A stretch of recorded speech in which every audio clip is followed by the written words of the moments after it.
TLP के बारे में ट्वीट देखी आपने, उनके हक में की भी, ज़ाहिर जो जुल्म उनके साथ हो रहा है उसके बाद बात करनी भी चाहिए, लेकिन जो टीएलपी ने एक और जो बहुत सारी आइडियोलॉजिकल चीज़ की है उससे जो पूरी की पूरी नई मतलब यह कि जो हमारा तौहीन रिसालत का कानून था, हुजूर की इज्जत पे उनके नाम पे हमारा सब कुछ कुर्बान, लेकिन उस कानून को आपके ख्याल में वेपनाइज नहीं कर दिया कि आपके ख्याल में एक बहुत बड़े सही मानों में उलमा और मशाइख पर कैटेगरी में आने वाले इंजीनियर मोहम्मद अली मिर्जा इस वक्त जेल की सलाखों के पीछे हैं, उनको आप ठीक समझते हैं कानून के पीछे ही होना चाहिए, जो एक पूरी वेव क्रिएट की है टीएलपी फैक्शन है?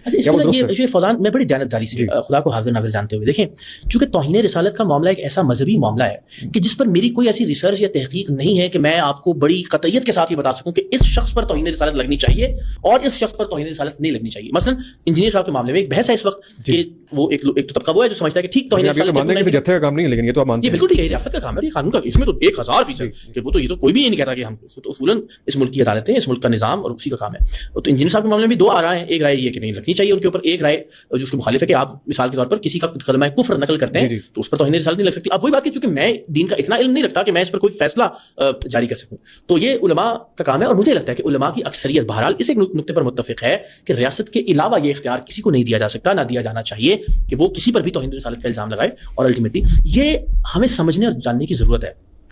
कि बहुत सारे मुसलमानों के ऊपर तौहीन रिसालत इस वक्त ऐसे लगी हुई है कि जो एक दूसरे से मकतबा फिक्र का इख्तिलाफ रखते हैं। अगर आप इस बुनियाद पर आ जाइए ना, तो बहुत सारे लोग ऐसे हैं कि जो रसूल करीम की जात से मुतल्लिक ऐसा नजरिया या ख्याल रखते हैं जो दूसरों के नजदीक तौहीन रिसालत है, यानी कि क्या आप हाजिर नाजिर हैं या नहीं है, क्या आपसे मदद मांगी जा सकती है या नहीं मांगी। इस बात पर ऐसे बहुत सारे इख्तिलाफात हैं कि जिससे अल्टीमेटली दोनों एक दूसरे पर तौहीन रिसालत लगा सकते हैं अपने नजरिए। तो ये अगर आप इजाजत दे देंगे तो फिर तो हर एक दूसरे को कोई वो कहेगा। और फिर एक ऐसे माशरे में कि जहां लोग रोजाना कुरान मजीद की झूठी कस्में खाते हैं अदालतों के अंदर, जहां लोग दीन को उन्होंने एक बाजार बना लिया, कारोबार बना लिया, वहां आप ये तवक्को कैसे कर सकते हैं कि कोई अपनी किसी जाती रंजिश में, जाती अनाम में या जाती लड़ाई में इस हथियार को इस्तेमाल नहीं करेगा। तो उसके लिए चेक एंड बैलेंस का एक निजाम तो बहरहाल होना चाहिए। टीएलपी के हवाले से मेरी राय इस एतबार से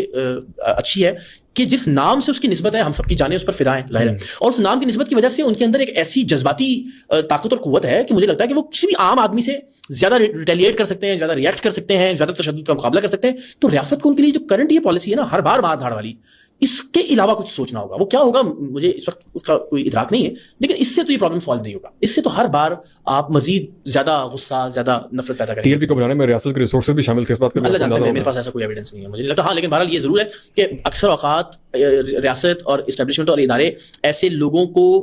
आने देते हैं या उनका रास्ता नहीं रोकते या उनको इनकरेज जरूर करते हैं कि वो एक टूल के तौर पर यूज हो सकें कि जब किसी पॉलिटिकल पार्टी को आपने, जैसा अभी भी कुछ लोग इल्जाम लगा रहे थे ना कि ये